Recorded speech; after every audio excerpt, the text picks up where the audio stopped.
going on, YouTube? What's going on, Patreon friends? How we all doing? What's going on with my YouTube friends too, man? I gotta get used to this. I gotta get used to saying this. I follow a couple channels and they say friends all the time, and I'm trying to get used to it. And it's not that it feels weird. It's just that I've done like 400 videos now, and it's teaching an old dog new tricks. Anyway, what's going on, everyone? On Patreon, I just watched Phineas talking about like some production stuff, some like with the mix stuff. It was so cool to see that he just uses like GarageBand, which, if you don't know, is free software that comes with MacBooks and iPads and stuff. Like, it's so cool to see that it's like that kind of level of success, or even just like creation, is available to everybody. You know what I mean? Like, it's so cool, man. It just makes me want to record, and I gotta set time aside my week to do it. Otherwise, it's all I'll do. I'll either just do reactions or I'll just record. And anyway, so it was a snippet of "Therefore I Am." They were talking about how they wrote it over like the course of a few days. They're talking about the different MIDI stuff that he was creating, which I broke down like what MIDI is on Patreon. So if you all don't know, there's lots of great videos on it. That video too, I'll put in the description. But if you want to check me out on Patreon too, I mean, always welcome. But the song was "Therefore I Am." I saw there was a live Apple Music just from like 3 days ago, Billie Eilish 2022. So we're going to jump into this one. I appreciate all the love and support. If this is your first time checking me out, don't forget to hit that like and subscribe button if you like this kind of content. I got a background in live, so that's why I watch all these live ones, but I've been getting into recording in studio stuff lately. So anyway, you can check me out on Patreon as well. That link is also in the description box. Let's do this. Let's watch this. Cool.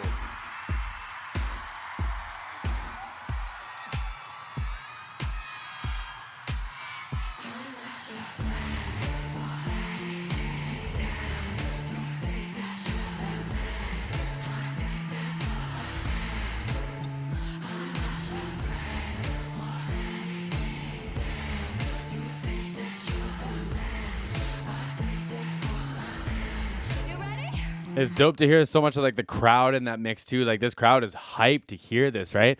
And like, so okay, I'm gonna talk a little bit about what MIDI is. MIDI essentially is you plug like a keyboard, a digital keyboard into your computer, into your software, your recording software, with like a MIDI plug or like a USB plug basically, and then it just becomes a big mouse for the different sounds that you want to set up. So Phineas created this whole beat and all these sounds and stuff on a keyboard in either his studio or his house, wherever he was at the time. But it's just like, it's wild, man. It's wild that good a creation was used on such a popular, or such like a successful record with such a successful artist. And that's kind of a bit of the charm, right? But like, and then like, listen to this crowd, man. Look at this party they're throwing here, and this is all tracks that they built for free. Like, it's so cool.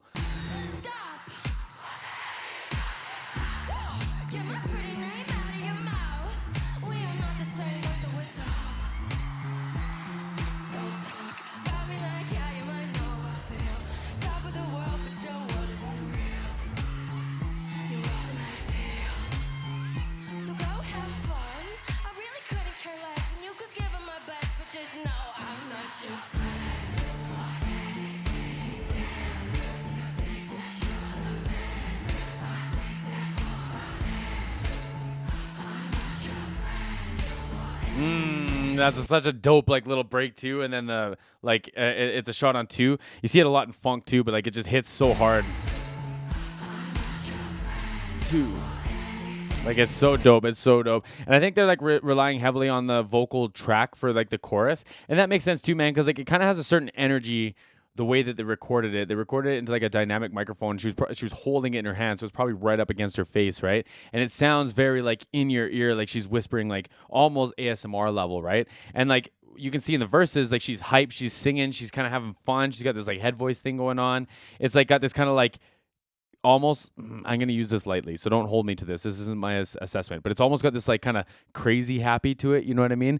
Like kind of clown happy, kind of scary happy to it. But like on the record, it was very much like, you know, they emphasized the laughing. It was very quiet. It felt very spoken. So it's just like an interesting dynamic between the two. But I think it's the right call to do the chorus the same way as the record, because like I just don't think you could avoid being hype like she is during the verses, right? So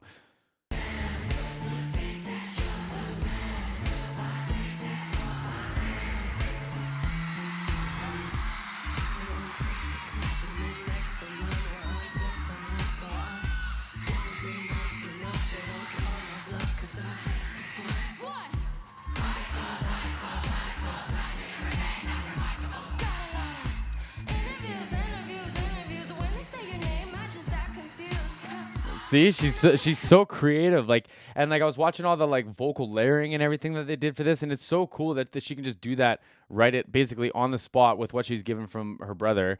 And it's like to play with that live too. It's like now you have again a new freedom to sing it how you want it, because there was so many vocal layers and everything on the record that like you don't have to sing one or the other. You can sing whatever the hell you want, and she's having a lot of fun with this. Right? It's so cool to see.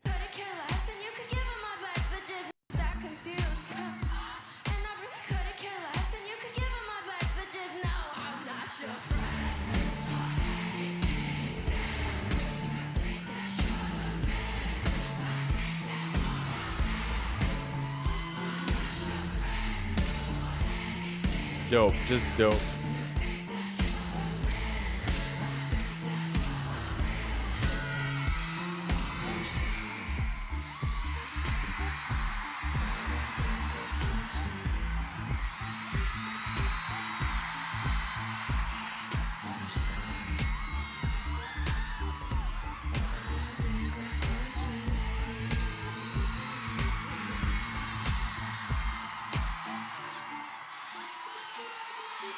This beat is hard, man.